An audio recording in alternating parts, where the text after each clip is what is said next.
Hello, good morning दोस्तों। मैं आपके सामने लाया हूँ करंट अफेयर।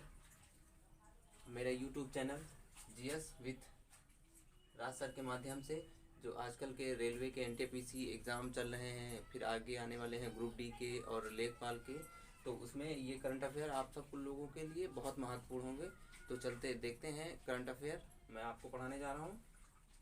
चाचा चौधरी को गंगा नमामि परियोजना का ब्रांड एम्बेसडर नियुक्त किया गया है। चाचा चौधरी को नमामि गंगे परियोजना का ब्रांड एम्बेसडर नियुक्त किया गया है। दूसरा दूसरा क्या है? पन्ना टाइगर रिजर्व। पन्ना टाइगर रिजर्व कहाँ पर है? पन्ना टाइगर रिजर्व मध्य प्रदेश में है। पन्ना टाइगर रिजर्व कहाँ पर है? मध्य प्रदेश में।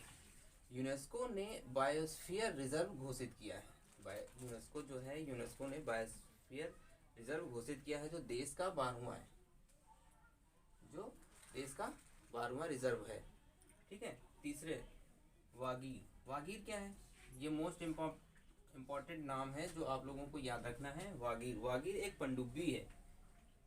वागीर क्या है? एक पनडुब्बी है, जो स्कॉर्पियन श्रेणी की 5वीं पनडुब्बी। याद रखना, ये 5वें नंबर की पनडुब्बी है। इससे पहले 4 पनडुब्बी इंडिया में जलावतरण हो चुका है। ये कहाँ से आयात की गई हैं? ये फ्रांस और इंडिया के बीच में एक समझौते के तहत प्रोजेक्ट 75 के तहत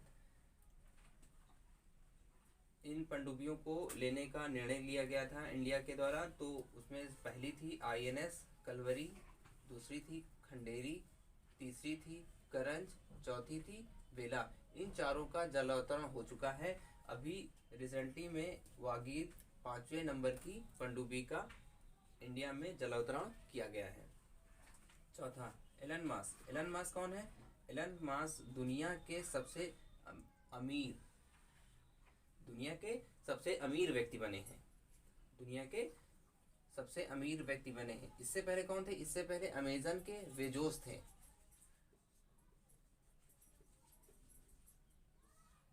जो सबसे धनी व्यक्ति थे वो बेजोस थे, अमेजन के। लेकिन अब अमेजन को इन्होंने पीछे छोड़ दिया है। अब किनका नाम आएगा? Elon Musk. तो ये वेरी इंपॉर्टेंट है, जो आप लोगों को याद रखना है कि दुनिया में सबसे धनी व्यक्ति कौन बन गए हैं? Elon Musk. ठीक है। पांचवा क्या है? बुकर पुरस्कार 2020। बुकर पुरस्कार 2020 किसको मिला है? डगलस स्टुअर्ट को। डगलस स्टुअर्ट, ये नाम याद रखना बहुत इंपॉर्टेंट है बुकर पुरस्कार के लिए। डगलस स्टुअर्ट को। ये कहाँ के हैं? स्कॉटलैंड के।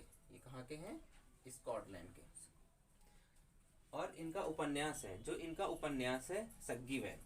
याद रखना है, या तो फिर उनका उपन्यास पूछ लिया जाता है, या तो ये कहाँ के हैं ये पूछ लेंगे, या इनका नाम तो खैर इंपॉर्टेंट है ही है। तो बुकर पुरस्कार 2020 डगलस स्टुअर्ट को मिला है, और ये स्कॉटलैंड के हैं। और सग्गी वैन इनके उपन्यास का नाम है।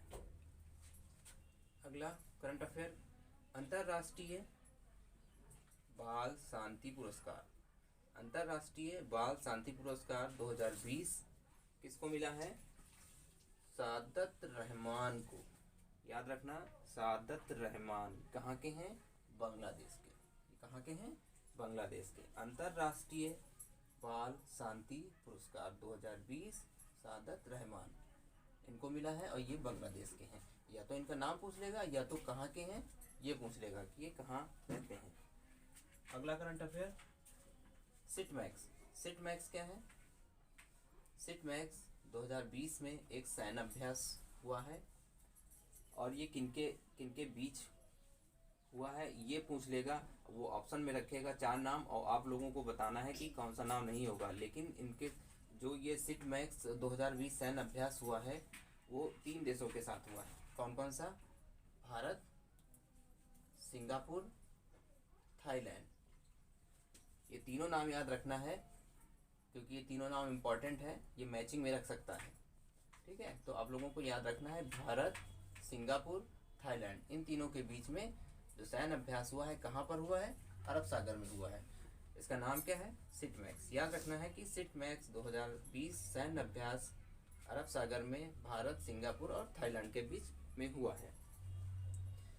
नेक्स्ट, आईसीसी ने अभी अंतर्राष्ट्रीय क्रिकेट में सबसे पहली बार प्रवेश की उम्र कितनी निर्धारित करी है?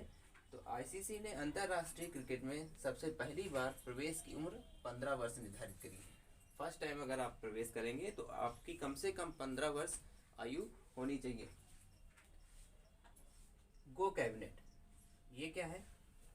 मध्य प्रदेश राज्य ने एक गो कैबिनेट का गठन किया है। ये किसके लिए है?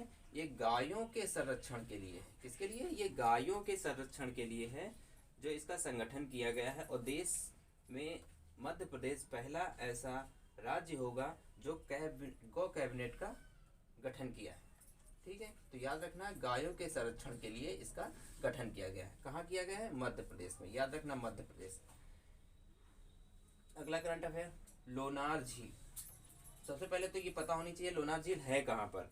लोनार झील कहाँ पर है? ये महाराष्ट्र में है। कहाँ पर है? ये महाराष्ट्र में। दूसरी है सुर सरोवर झील। सुर सरोवर झील कहाँ है? यूपी में।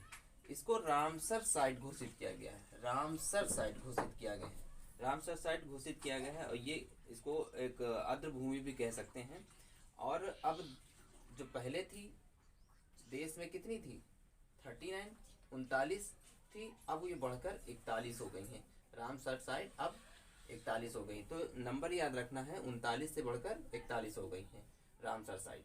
ठीक है, तो ये कुछ आज के करंट अफेयर हैं जो आपको याद रखना है, जो बहुत इंपॉर्टेंट है रेलवे ग्रुप डी के लिए, जो एनटीपीसी चल रहा है उसके लिए, और लेखपाल जो आने वाले हैं उसके लिए, जो आप सबके लिए हेल्पफुल होगा। So thank you. और याद रखना, जीएस वितराज सर मेरा यूट्यूब चैनल है, तो सब्सक्राइब करना, लाइक करना और शेयर करना। So thank you.